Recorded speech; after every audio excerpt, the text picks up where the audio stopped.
Well, as our schools start to shut down, there are worries about youngsters who rely on free school meals. Foodbanks across the East Midlands are preparing for a surge in demand. And one charity has told us that pensioners in isolation could soon need home deliveries. But it's warning that won't happen without support from government. Our social affairs correspondent Jeremy Ball reports. Here at Fairshare in South Wigston, the virus isn't only a health emergency. They're worried some of our most vulnerable neighbours could go hungry. They're supplying 300 East Midlands community groups with donations from food firms and supermarket shoppers, services that people in self-isolation won't be able to access. Fairshare are looking at how we can do things like home deliveries to the elderly. Lots of people over 70 in the East Midlands and in particular in Leicester are malnourished, so we need to do all we can to ensure that they can at least continue to eat.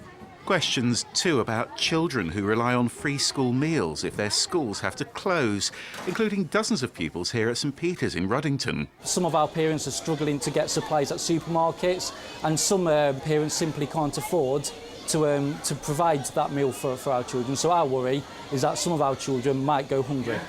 That's why food banks like Hope Nottingham are expecting demand to soar. But the crisis means they're also expecting a drop in donations.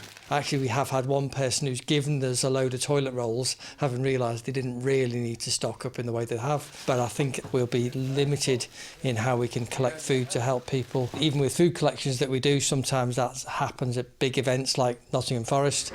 Back at Fairshare, they want more volunteers to replace people who go sick.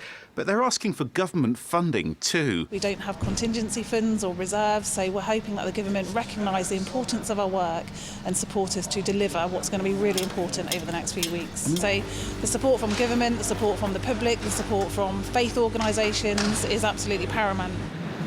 This charity feeds 27,000 people across the East Midlands every week.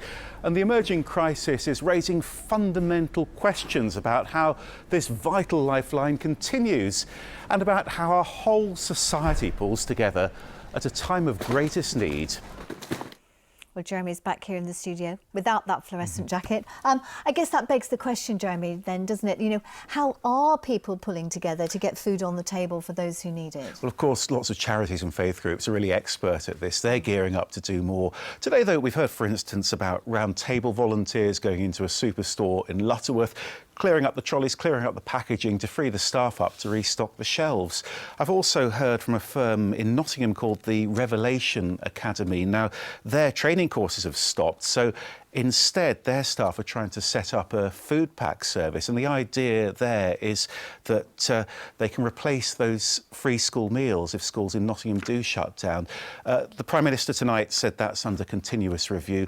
We also heard tonight from the Chancellor, who said there will be extra cash for hardship grants in the welfare system. OK, Jeremy, thanks very much for that.